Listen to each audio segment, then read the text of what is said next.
Aquí estamos adorando a nuestro Dios. Hoy vamos a buscar Apocalipsis, capítulo 3, versículo 1 al 6. Escribe al ángel de la iglesia en Sardis: el que tiene los 7 espíritus de Dios y las 7 estrellas, dice esto: yo conozco tus obras, que tienen nombre de que vives y estás muerto. Sé vigilante y afirma las otras cosas que están para morir, porque no he hallado tus obras perfectas delante de mí, delante de Dios. Acuérdate pues de lo que has recibido y oído, y guárdalo, y arrepiéntete, pues si no velas, vendré sobre ti como ladrón, y no sabrás a qué hora vendré sobre ti. Pero tienes unas pocas personas en Sardis que no han manchado sus vestiduras, y andarán conmigo en vestiduras blancas, porque son dignas. El que venciere será vestido de vestiduras blancas, y no borraré su nombre del libro de la vida, y confesaré su nombre delante de mi Padre y delante de sus ángeles. El que tiene oído, oiga lo que el Espíritu dice a las iglesias. Amén. Continuamos nuestro estudio de esta serie o esta corta serie del mensaje a las 7 iglesias.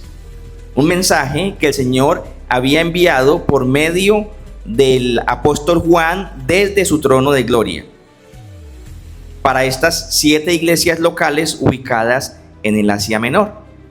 Para nosotros ubicarnos, y lo hemos dicho muy seguido, pero es necesario, esta región está ubicada donde está hoy Turquía.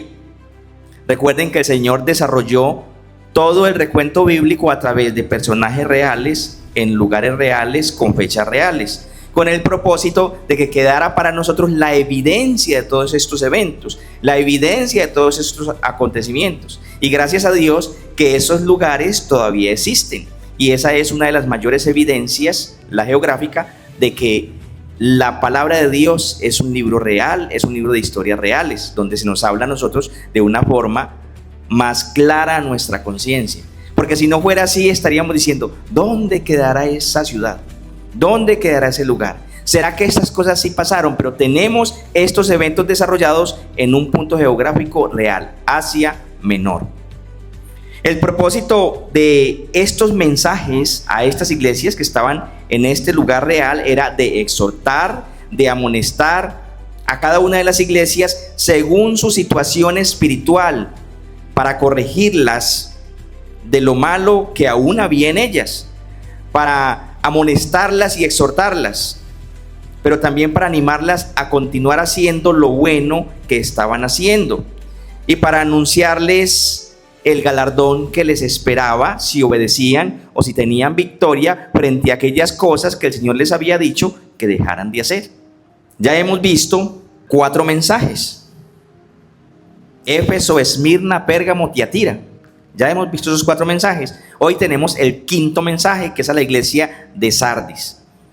¿Qué pasó en estas primeras 4 iglesias que vimos? En Éfeso era una iglesia que tenía buenas obras y malas obras. El Señor corrigió las buenas obras y los exhortó a que siguieran haciendo las buenas obras, y a los que estaban haciendo las malas obras dentro de la iglesia, para que se arrepintieran de esas malas obras. En Esmirna tenía buenas obras y era fiel hasta la muerte. A la iglesia de Esmirna el Señor no le reclamó nada en especial, sino que le exhortó y le animó a que siguiera siendo fiel hasta la muerte. Luego teníamos la iglesia de Pérgamo. Pérgamo también era una iglesia que tenía buenas obras y malas obras. En esta iglesia de Pérgamo, de igual manera, el Señor los corrigió de las malas obras y los animó a que siguieran haciendo las buenas obras que estaban haciendo. Luego teníamos la iglesia de Tiatira, del mismo modo. El Señor corrigió las malas obras y los animó a que siguieran haciendo las buenas obras. Y hoy tenemos a la iglesia de Sardis. ¿Qué va a pasar con la iglesia de Sardis? La iglesia de Sardis tiene una característica diferente a las otras iglesias, y es que la iglesia de Sardis no tiene buenas obras. La iglesia de Sardis es una iglesia con características y una problemática real un poco diferente al de las otras iglesias. Cada uno de estos mensajes entonces contiene buenas y malas obras. Y si las sumamos, nos dan como resultado las obras que debe hacer la iglesia en general y a lo largo de todos los tiempos, porque era un tipo y un modelo. Pero también si sumamos las malas obras nos da como resultado lo que la iglesia debe corregir y debe estarse corrigiendo a lo largo de su vida de este lado de la creación. En ese sentido, hoy estudiaremos este quinto mensaje, el mensaje a la iglesia de Sardis, y lo hemos titulado de la siguiente manera. Recuerden que el título nos ayuda a mantener y a memorizar en la semana lo que estamos estudiando. Sardis, la iglesia muerta. Sardis, la iglesia muerta. En ese sentido, vayamos a nuestro pasaje y empecemos a ver por qué Dios dice de esa iglesia que es una iglesia local que está muerta. Apocalipsis 3:1. ¿Qué dice la palabra de Dios? Cuando Dios habla, nosotros escuchamos, y cuando Dios habla es la absoluta verdad. ¿Qué dice la iglesia? Escribe al ángel de la iglesia en Sardis. ¿A quién está diciendo? A Juan. Es con quien va a enviar el mensaje. Es quien está escribiendo en un librito las palabras de Dios y se lo va a entregar a la iglesia de Sardis. ¿Y qué le dice? El que tiene los 7 espíritus de Dios y las 7 estrellas dice esto, lo que voy a decir. Y esta es la manera en que el Señor Jesús se presenta para enviar este mensaje. A cada iglesia el Señor Jesús se le presentó con parte de sus atributos o de su presencia gloriosa, la misma que vio el apóstol Juan, y él se presenta para que las iglesias sepan quién es el que les está hablando y sepan qué es lo que va a tratar en ellas. En la Biblia hay un gran misterio en torno al número 7. Y yo no puedo explicar todo ese misterio hoy porque es grandísimo. Está en toda la Biblia, de Génesis a Apocalipsis. En el libro de Génesis, en la primera narración de la Biblia, el Señor culminó su obra y reposó el 7º día. O sea que allá en el comienzo de la Biblia vemos este énfasis marcado en el número 7. Y en toda la Biblia aparece aproximadamente unas 378 veces. Unas más, unas menos. Y en Apocalipsis, del libro que estamos estudiando, estos mensajes a las 7 iglesias, aparece nada más y nada menos que 55 veces la palabra o la mención del número 7. Y vemos que la Biblia está marcando un énfasis especial en toda la escena del juicio final y la restauración del reino eterno. Dice la palabra de Dios, el que tiene los 7 espíritus de Dios y las 7 estrellas dice esto. ¿Por qué se presenta así? Por la razón de que el número 7 tiene una representación bien importante en todas las cosas de Dios, en la perfección de Dios. Pero este número 7 en toda la Biblia se menciona mucho, pero hay un misterio en él. Y nosotros vamos a entenderlo a lo ancho de toda la Biblia. Es decir, nos leemos toda la Biblia y podemos entender ese misterio. Pero leerse toda la Biblia y asimilar todo lo que está en la Biblia es como entrar al océano, pararse en la playa y tomarse el océano completo. ¿Quién puede hacer eso? Entonces, ¿qué nos toca a nosotros? En cada tema, en cada texto donde aparece el misterio del número 7, estudiaremos uno a la vez.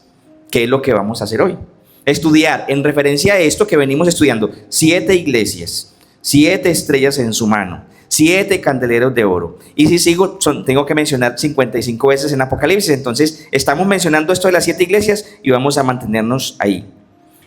En términos amplios, mis hermanos, el número 7 representa a Dios en su esencia y en su plenitud, en su perfección, en su obra y en su justicia. Y lo podemos dejar ahí para poder explicarlo de hoy. El número 7 representa a Dios en su esencia, en su plenitud, en su perfección, en su obra y en su justicia. El Señor Jesús, en su estado de gloria, es quien está hablando y en él está la plenitud del Espíritu Santo. Por eso dice, el que tiene los 7 espíritus de Dios. Y cuando hablamos de los 7 espíritus de Dios, ya que estamos hablando de la plenitud de Dios, estamos hablando de la plenitud del Espíritu Santo en Cristo Jesús. ¿Por qué Él está diciendo esto? Es un énfasis y es para que se le diga a la iglesia que Dios mismo es quien está enviando este mensaje por un lado. El que tiene poder suficiente para ayudar a esta iglesia en su estado de muerte. ¿Por qué? Porque el Espíritu Santo de Dios es el que da vida y le está hablando a una iglesia muerta. Entonces tiene sentido que el Señor se presente de la manera que se presenta a cada iglesia. A una iglesia que está muerta, el Señor le dice, el que tiene los 7 espíritus de Dios dice esto. Porque de hecho, estas declaraciones o este mensaje es una amonestación, pero que tiene un propósito. ¿Cuál es el propósito de la amonestación de Dios? Restaurar. El propósito de Dios no era destruir la iglesia por causa de sus pecados, era amonestarla, advertirle, instruirla para que se arrepienta y deje de hacer las cosas malas que está haciendo y sea salvas. Entonces, mis hermanos, es triste esto, que una iglesia esté muerta. Pero el Señor le está diciendo que está muerta para que caiga en cuenta, oiga el llamado de Dios, se arrepienta y viva. Esa es la parte buena de estos mensajes. Entonces, mis hermanos, continúa diciendo el final del versículo 1.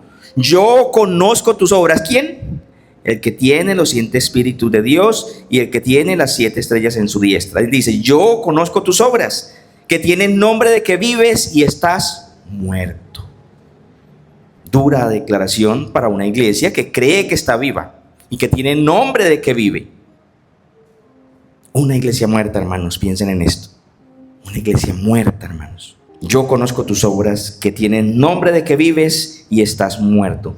Es una paradoja. La iglesia es inmortal, pero aquí hay una iglesia local que está muerta.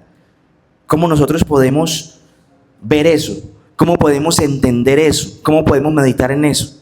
Gracias que el Señor lo ve todo y gracias a Dios que Él nos dice a tiempo cuál es nuestra circunstancia, cuál es nuestra situación. ¿Y sabe por qué? Porque Él dice, yo conozco tus obras. Y el que conoce nuestras obras es el que nos habla y nos dice esas cosas y esas verdades. Entonces, gracias a Dios porque Él lo conoce todo. Debemos meditar en esto, mi hermano o mis hermanos. El Señor lo sabe todo porque Él conoce sus obras, porque está en medio de la iglesia, porque Él dice el que anda en medio de los 7 candeleros y porque mora en cada uno de nosotros a través del Espíritu Santo. Entonces, no lo conocerá todo. Él lo ve todo. Él escudriña el corazón. Él conoce el corazón, escudriña los pensamientos del corazón. Discierne los pensamientos del corazón. Pero aquí hay que tener algo muy presente. ¿De qué obras está hablando el Señor? Porque estos mensajes están relacionados todos con las obras de la iglesia. A todas las iglesias, las 7 iglesias, les empieza con ese mismo encabezado. Yo conozco tus obras.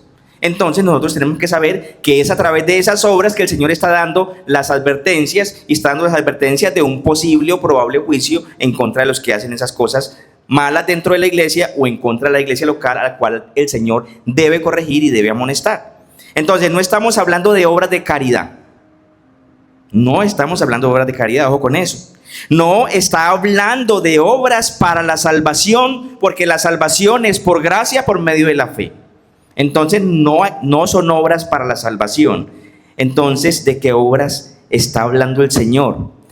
Hermanos, sencillo, de la obediencia a Dios. Esas son las obras que tiene que presentar cada iglesia local. ¿Cuánto obedecemos o cuánto no obedecemos la palabra de Dios? ¿Cuánto no obedecemos los mandamientos de Cristo o cuántos mandamientos de Cristo obedecemos?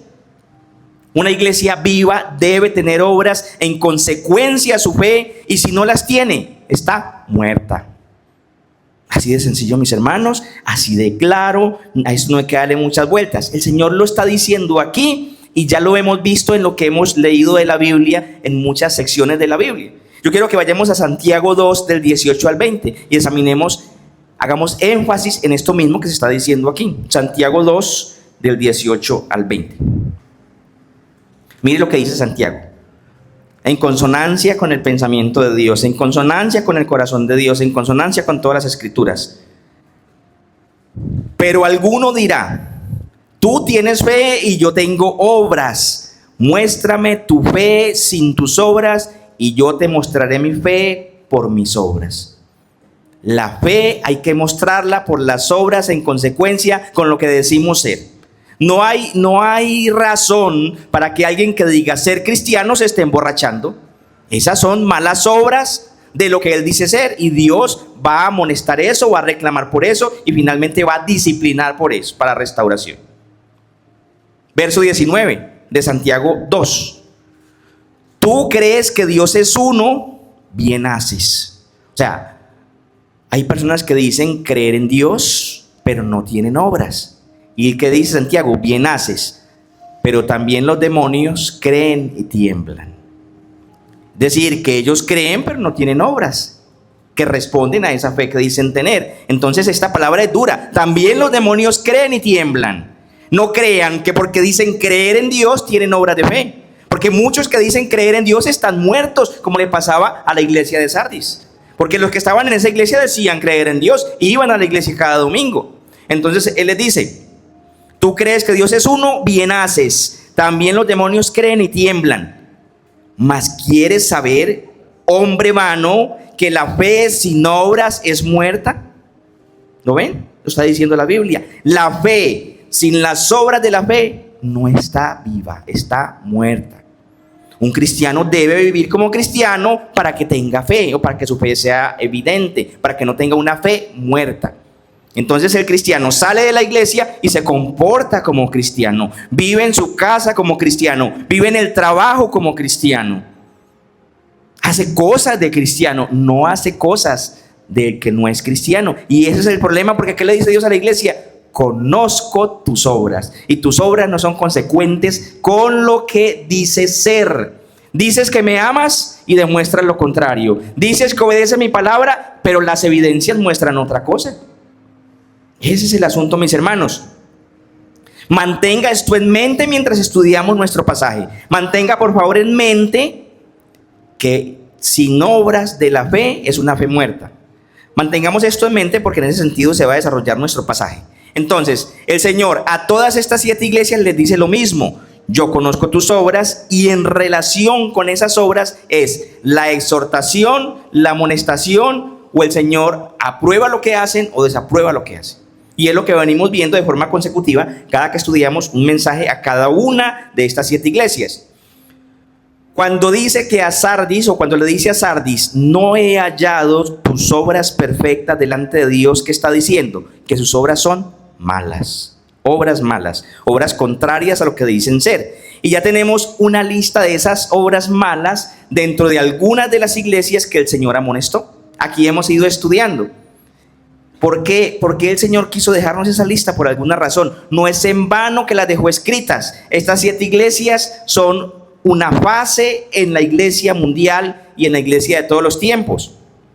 Es una fase, es un modelo que el Señor quiere tener ahí para que nosotros corrijamos lo que tenemos que corregir frente al espejo del mensaje que el Señor le dejó a estas 7 iglesias. ¡Qué bendición! Porque nosotros tenemos que corregirnos, hermanos, como iglesia. Y nosotros como cada persona, como creyente, tenemos que corregirnos también. Entonces la amonestación es para cada uno si decimos ser creyentes, y para toda la congregación, para que tengamos un comportamiento adecuado de acuerdo a la demanda de Dios, de acuerdo a las ordenanzas de Dios, de acuerdo a la ley de Dios, de acuerdo a lo que ha dicho para la iglesia.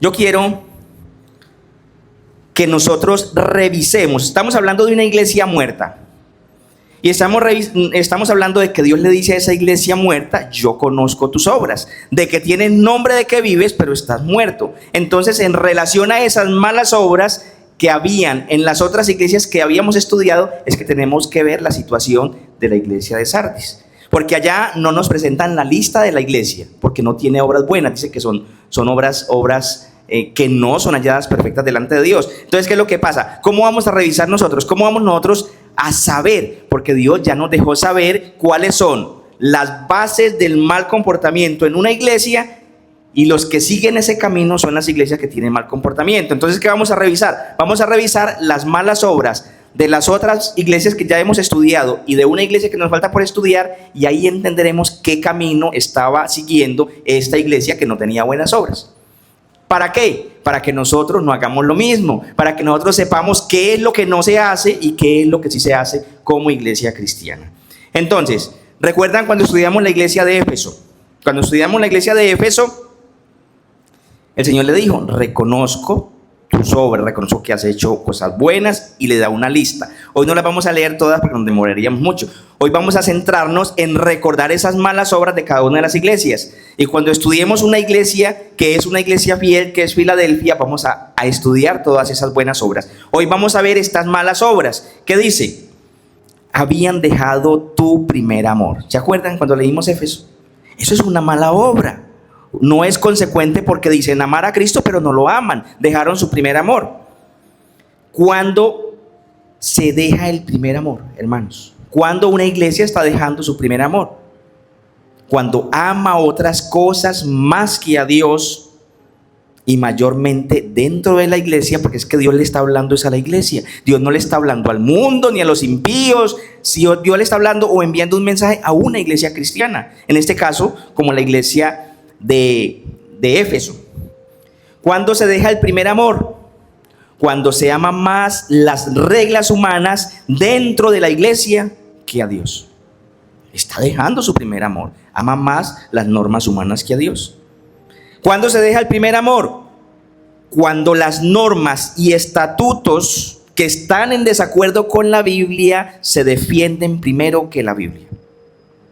Cuando defendemos cualquier otra cosa primero que la Biblia, sabiendo ya que no son bíblicas, ahí estamos dejando el primer amor. ¿Cuándo se deja el primer amor? Cuando se cae en el legalismo religioso. Bastante peligroso el legalismo. Lo tenían los fariseos, hipócritas que el Señor denunció una y otra vez, los saduceos, porque realmente el legalismo no salva. Eso es una mentira. La salvación es por gracia, por medio de la obra de Cristo y a nosotros creyendo en Él y creyendo en su obra. ¿Cuándo se deja el primer amor? Cuando se sirve y se ama más a los seres humanos o a los ministros antes que a Cristo. Cristo tiene que ir primero. Los ministros somos servidores inútiles que estamos de paso haciendo solo lo que nos mandaron a hacer. Solo eso. Entonces, cuando el ministro se equivoca y la iglesia se da cuenta, tiene que amonestarlo, tiene que decirle, eso no está en la Biblia, eso no es de Dios, usted nos está enseñando mal. Hay que hacerlo, mis hermanos, es una responsabilidad. No nos gusta, ni les gusta a ustedes. Pero hermanos, ¿y qué si no nos gusta? Es el mandamiento de Dios. ¿Y qué si no nos gusta? ¿Queremos una iglesia santa, obediente? ¿Una iglesia fiel? ¿Una iglesia aprobada? Hermanos, hay que hacerlo. Hay que hacerlo. Se deja el primer amor cuando el centro de sus obras, porque acuérdense que el Señor está diciendo, conozco tus obras, el centro de sus obras en su iglesia local es teología de hombres y no palabra de Dios. Cuando son enseñanzas de hombres, propuestas de hombres, interpretaciones de hombres que no están de acuerdo con la palabra de Dios, tienen que quedar por fuera. Lamentablemente por algunos, porque les hiere el orgullo o porque nos podría incomodar, tiene que estar de acuerdo 100% con la palabra de Dios.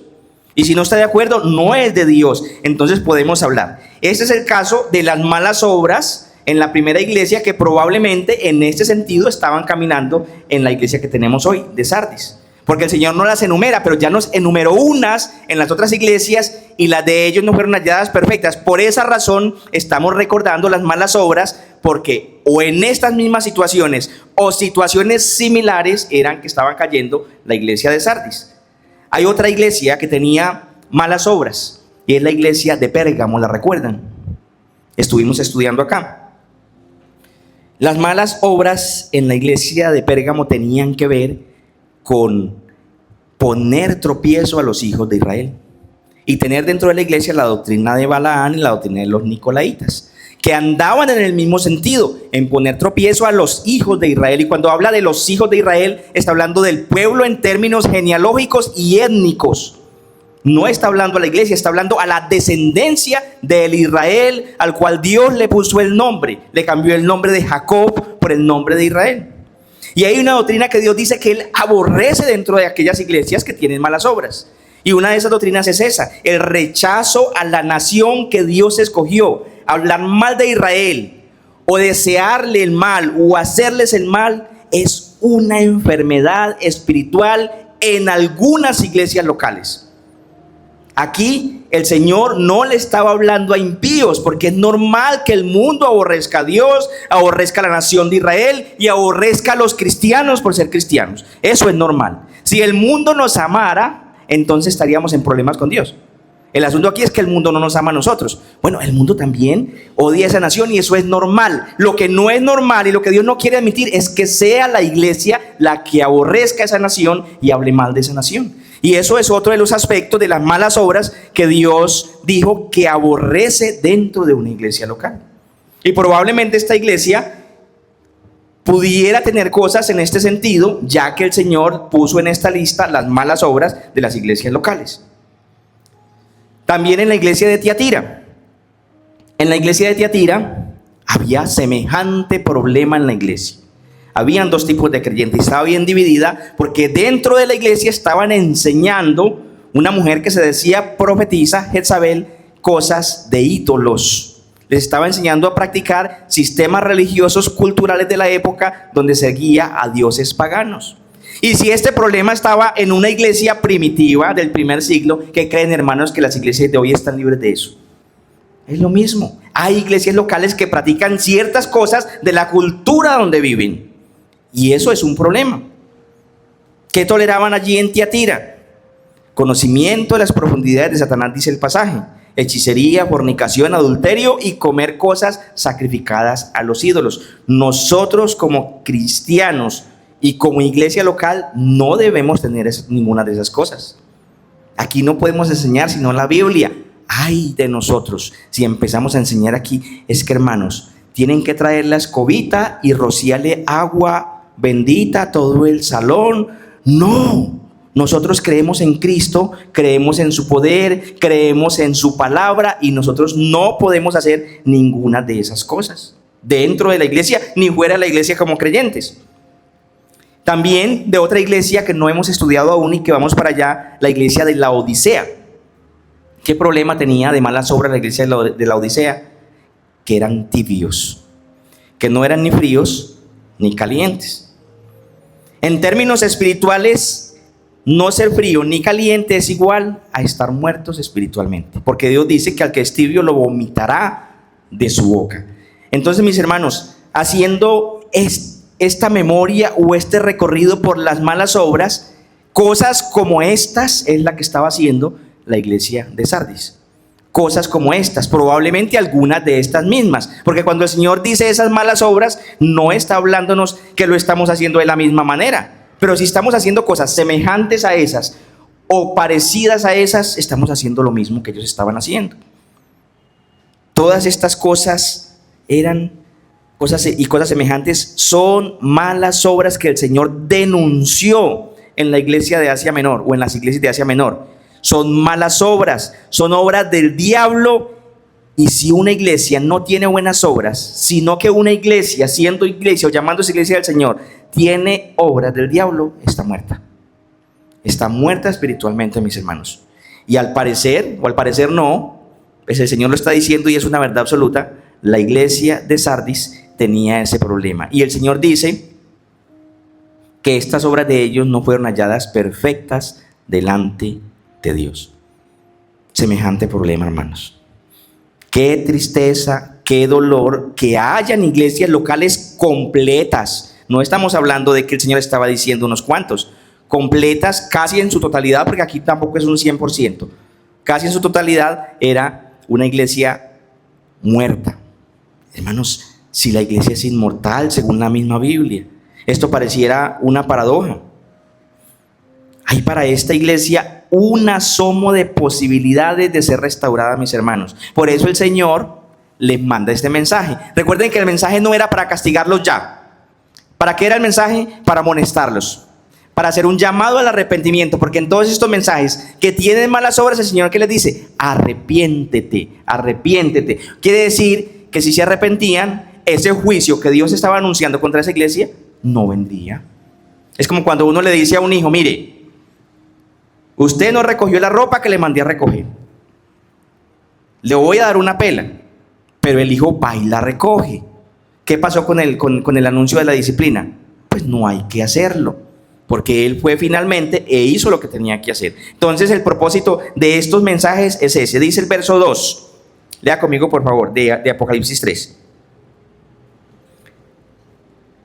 Sé vigilante y afirma las otras cosas que están para morir, porque no he hallado tus obras perfectas delante de Dios. Entonces aquí hay un énfasis en ese mensaje que son sus malas obras, ¿cierto? Y estas son la evidencia de su situación de muerte espiritual. Lo que ellos vienen haciendo mal, evidencia, deja visible, demuestra o expone su condición de muerte espiritual. Lo que nosotros hacemos habla de nosotros, mis hermanos. Lo que nosotros decimos habla de nosotros. Cómo nosotros nos comportamos habla de nosotros. Son las obras o malas o buenas. Por eso decía Santiago: ¿mas quieres saber, hombre vano, que la fe sin obras es muerta? El pasaje que leímos ahorita. Entonces, ¿yo qué le digo a la iglesia aquí hoy? Oído nosotros,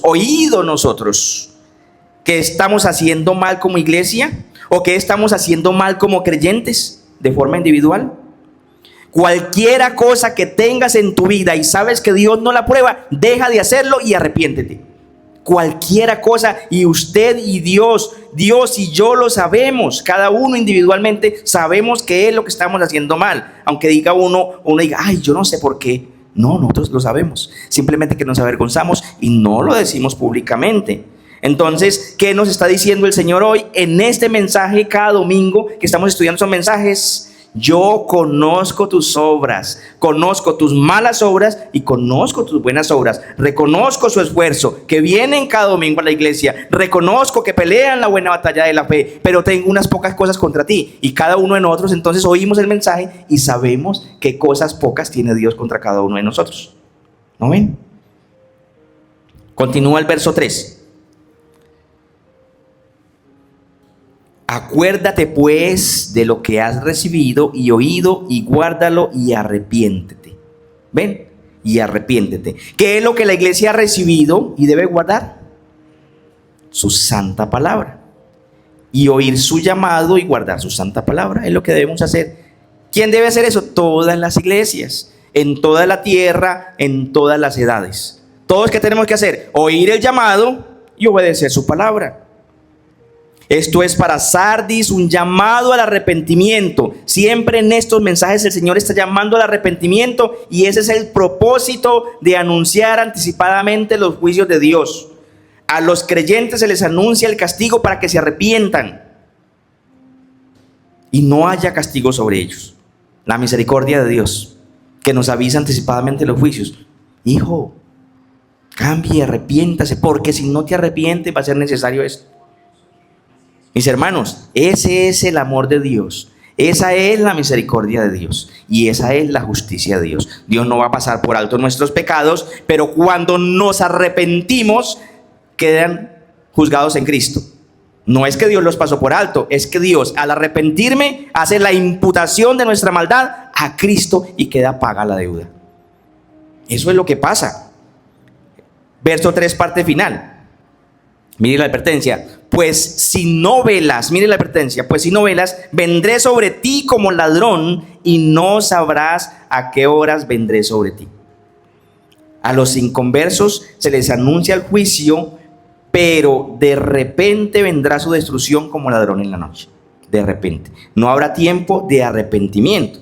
Al creyente el Señor le anuncia los juicios y no es de repente, porque ya le viene anunciando 1, 2, 3 y muchas veces que se arrepienta. Pero si no se arrepiente, le va a pasar como a los impíos. Va a venir de repente, como ladrón en la noche, y se acabará el tiempo.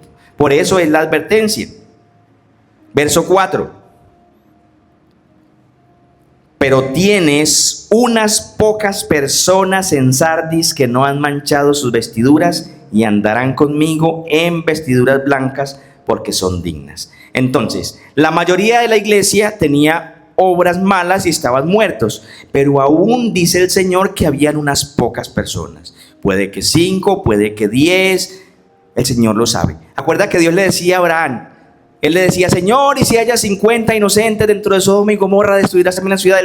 ¿Qué le decía el Señor? Si hay 50 inocentes, no destruiré la ciudad. Y continuaba Abraham, Señor, y si hay 40, porque Abraham estaba preocupado por Lot que vivía en Sodoma. Entonces, Señor, si hay 40, el Señor dice, si hay 40, por amor de esos 40 no destruir la ciudad. Y Abraham, preocupado por su sobrino, vuelve y dice, Señor, y perdone que discuta con usted, y si hay 30. Y el Señor dice, si hay 30, no destruiré la ciudad.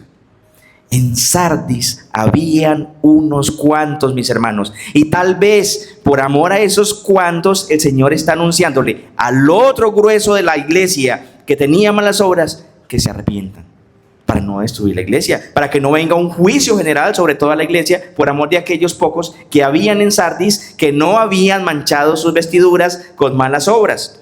Pero tienes a unas pocas personas en Sardis que no han manchado sus vestiduras y andarán conmigo, dice el Señor, en vestiduras blancas, porque son dignas. A pesar de que esta iglesia local en términos generales está muerta, entonces hay allí ese poquito de personas. Y el Señor les va a decir: el que venciere. ¿Quiénes tienen que vencer eso? ¿Los pocos que estaban andando bien o los que estaban andando mal? Los que estaban andando mal.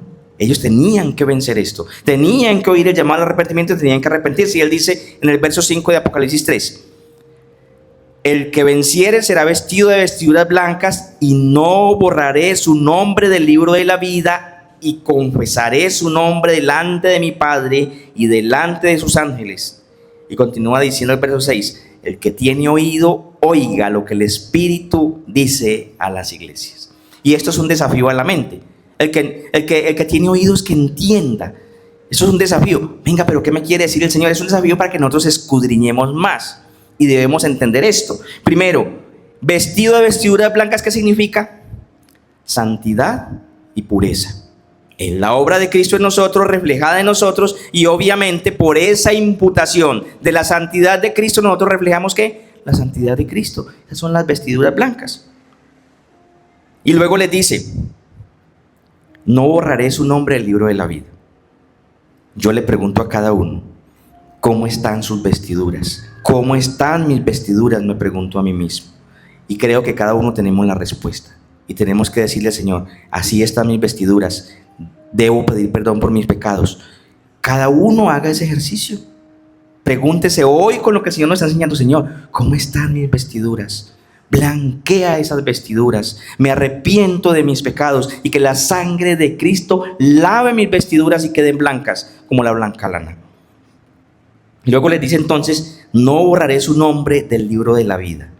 Venga, ¿cómo así? Que no borraré su nombre del libro de la vida. No es que la salvación no se pierde. Vamos, Señor, explíqueme eso porque no lo entiendo. Hermanos, la salvación no se pierde, eso lo dice la Biblia y estamos seguros porque Dios lo ha dicho, amén. No se pierde. Pero ¿cómo nosotros podemos explicar: no borraré sus nombres del libro de la vida? ¿Es que se puede borrar el nombre de un creyente del libro de la vida? No, tampoco se puede borrar. Vamos a ver este pasaje.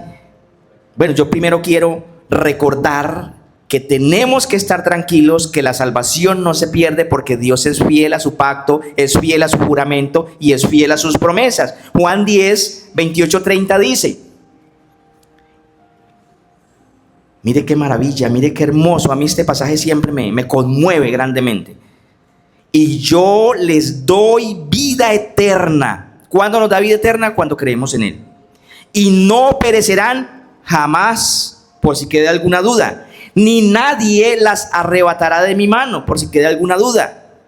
Mi Padre que me las dio es mayor que todos, y nadie las puede arrebatar de la mano de mi Padre. Yo y el Padre uno somos, así que es imposible. En Romanos 8, 38, 39, la joya de la corona, dice Pablo: por lo cual estoy seguro de que ni la muerte, ni la vida, ni ángeles, ni principados, ni potestades, ni lo presente, ni lo porvenir, ni lo alto, ni lo profundo, ni ninguna otra cosa creada nos podrá separar del amor de Dios que es en Cristo Jesús, Señor nuestro. Amén.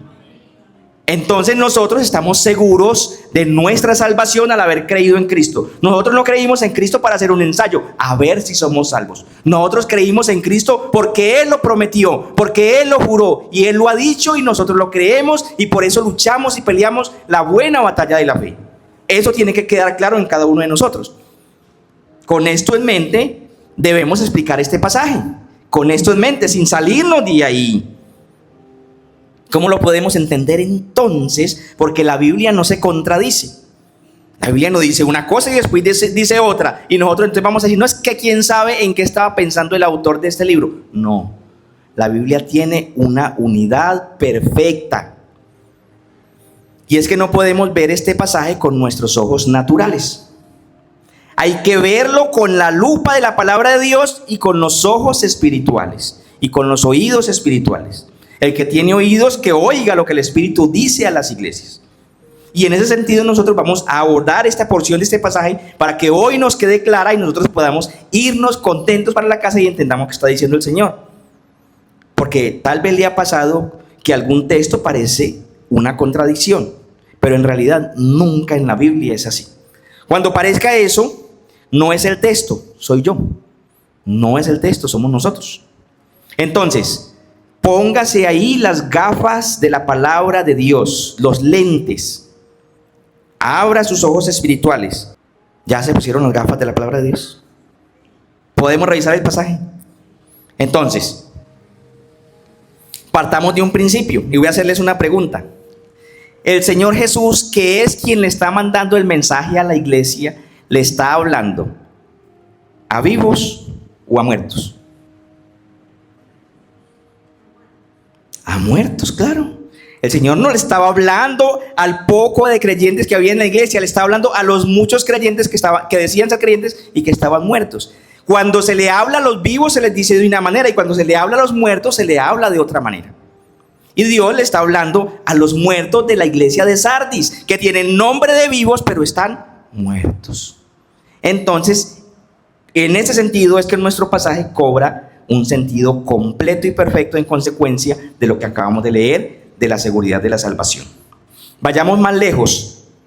Entonces, el Señor le está hablando a muertos. ¿Y ellos están muertos qué? ¿Naturalmente o espiritualmente? Es correcto. Están muertos espiritualmente porque no han nacido de nuevo. Han nacido solamente en su primer nacimiento, han nacido solamente del agua. En términos espirituales son muertos andantes, son zombies a ese momento que el Señor les está hablando. No han nacido de nuevo. Es necesario que nazcan del Espíritu, por eso les dice, tienen nombre de que viven pero están muertos. Entonces el Señor con toda seguridad le está hablando a muertos. Y el nombre de estos muertos es el que se puede borrar del libro de la vida. El nombre de estos muertos es el que sí se puede borrar del libro de la vida. Porque como no le estaba hablando a los vivos, mire lo que le va a decir a los creyentes de Sardis. Al que venciere. ¿Cuál es el que venciere? El que oye el llamado y nace de nuevo. Ese es el que vence. El que no oye el llamado o rechaza el llamado no nace de nuevo. Mire la diferencia. Mire lo que le dice a los que no están muertos. El que oye el llamado, al que venciere, ¿qué dice? Que le dará vida, vivirá. El que oye el llamado es el que no borrará del libro de la vida. Él le dice al que venciere, no borraré su nombre del libro de la vida. Porque es que Dios no borra el nombre de los creyentes. ¿El nombre de quién borra? De los que no oyen el llamado, de los que están muertos. ¿Por qué están en el libro de la vida entonces si están muertos? Porque hacen parte del inventario de Dios. Ya nacieron del primer nacimiento, están en ese registro. Pero una vez venga Cristo y haga el juicio, morirán eternamente. Borrado del libro de la vida. Porque es que nosotros hacemos parte del inventario de Dios todos, los creyentes y los no creyentes. El día que nace ya es una imagen de Dios en esta tierra. A imagen y semejanza de Dios, Dios creó al hombre. Entonces están vivos, pero vivos físicamente, o vivos naturalmente, o vivos a través del primer nacimiento. El segundo nacimiento viene ¿cuándo? Cuando creen en Cristo. Ahí sí han nacido de nuevo. ¿Y qué es lo que le dice a los que han nacido de nuevo? No borraré sus nombres del libro de la vida. ¿Por qué lo veíamos al contrario? Porque no le estaba hablando a la iglesia. Para la iglesia hay un no borraré. Para ellos hay un borraré sus nombres del libro de la vida. ¿Qué pasa con el que no venciere? No nace de nuevo y su nombre será borrado. Entonces aquí lo que hay antes es una promesa que a nosotros nos debe dejar llenos de gozo y de tranquilidad.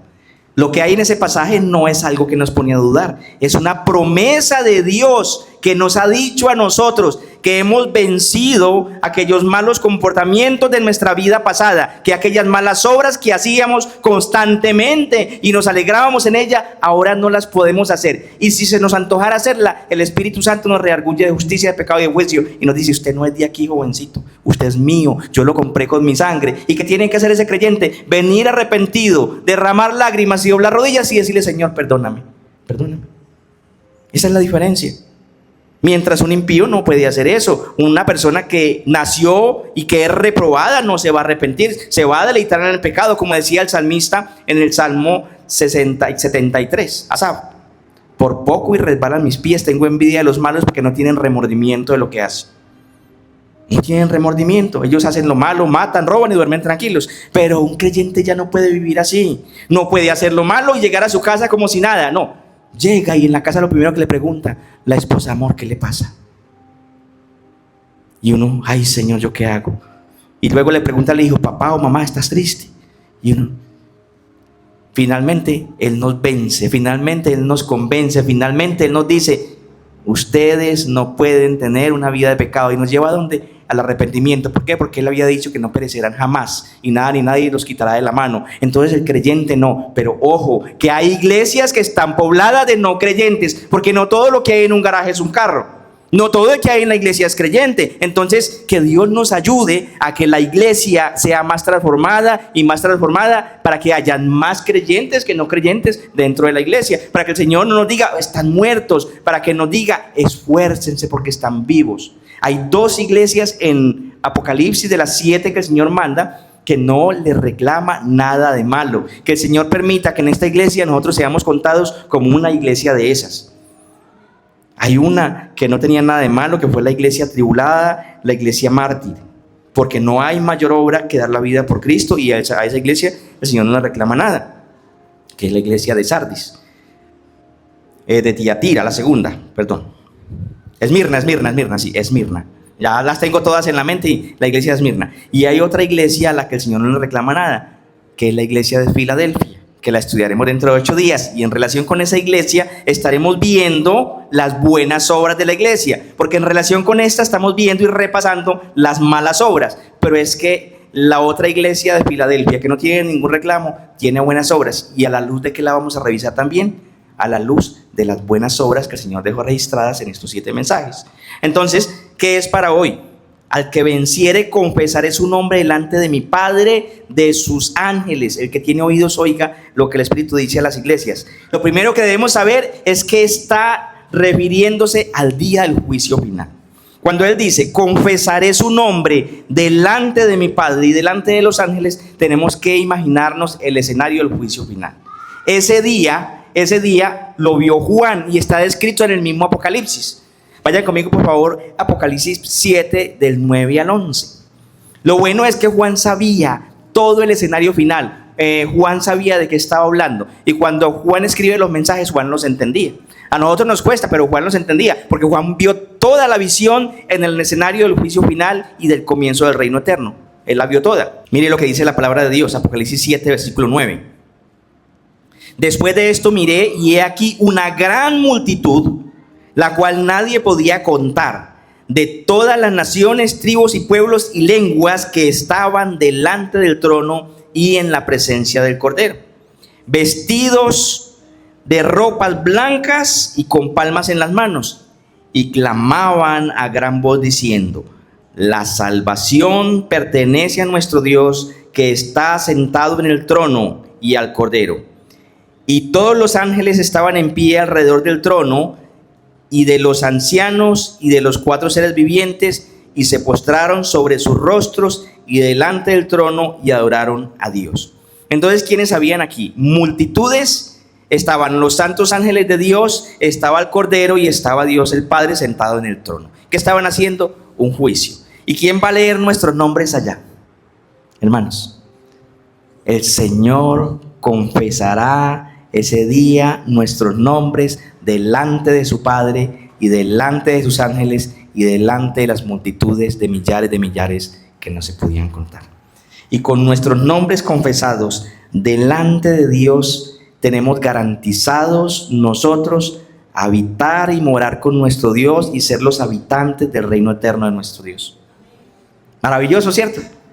Esta es la escena, por eso dice confesaré, es un llamado a lista. El que esté en esa lista tiene vida eterna. Cuando Cristo confiesa nuestros nombres, jamás serán borrados del libro de la vida. Hermanos, el que está hablando aquí es Dios y Él tiene poder de dar vida. Por eso esta iglesia debía estar muy agradecida. Ay, Señor, nos has dicho que estamos muertos, nos has dicho que nosotros tenemos que corregir algo. Señor, ayúdanos para nosotros venir de nuevo a ti, para arrepentirnos de nuestro pecado. Él tiene el poder de resucitar de los muertos. Él resucitó a Lázaro, Él resucitó a la hija de Jairo, Él resucitó y se levantó poderoso venciendo la muerte. Y entró al cielo con un cuerpo resucitado, no solo espiritualmente, porque Dios es espíritu. Dios vino y se encarnó y se llevó al trono un cuerpo de carne y de huesos resucitado, como las primicias de los que entraremos con Él a ese reino eterno con carne y huesos como Él, porque Él nos hizo a nosotros a imagen suya y a semejanza suya, y allá estaremos con Él por la eternidad. Ya no habrá más llanto, ya no habrá más dolor, ya esta carne dejará de ser mortal y pasará a ser ¿qué? Inmortal. Él tiene el poder de perdonar, Él tiene el poder de redimir, Él tiene el poder de justificar, Él tiene el poder de santificar. Y Él te quiere dar vida. Ven pronto, no esperes más, porque Él tiene ese poder y eres el que está diciendo arrepiéntete. Tú que estabas muerto, arrepiéntete, porque te voy a dar vida, te voy a dar vida, para que no venga sobre ti como ladrón en la noche. Ese es el llamado a una iglesia que tiene nombre de que vive pero está muerta. El llamado es que cambie eso, que ya no se llame una iglesia que tiene nombre solamente, sino una iglesia que está viva. Le dice en el verso 3, acuérdate pues de lo que has recibido y oído y guárdalo y arrepiéntete. Hermano, la invitación hoy para cada uno de nosotros: si alguno está muerto aquí, puedes vivir de nuevo si te arrepientes. Puedes vivir de nuevo. Puedes vivir de nuevo si te acuerdas de lo que has recibido y oído de su palabra y en base a eso te arrepientes. Si es así, andarás con Cristo en vestiduras blancas. Si es así, tu nombre está escrito en el libro de la vida. Si es así, serás llamado a lista aquel día. Él confesará tu nombre delante de Dios el Padre y de sus santos ángeles. Arrepiéntete y ven a Cristo. Ese es el llamado y ese es el mensaje que Dios le entrega con tanto amor a una iglesia que está pasando una decadencia de muerte enorme. Yo espero que en esta iglesia sean más los que hemos alcanzado esa bendición de estar haciendo ya obras en consecuencia con lo que Él nos ordenó, en obediencia a su palabra. Yo espero que si hay alguien muerto en esta iglesia, sean pocos, pero que a través de estos mensajes que Dios nos da, vengamos a la vida. Amén. Vamos a orar.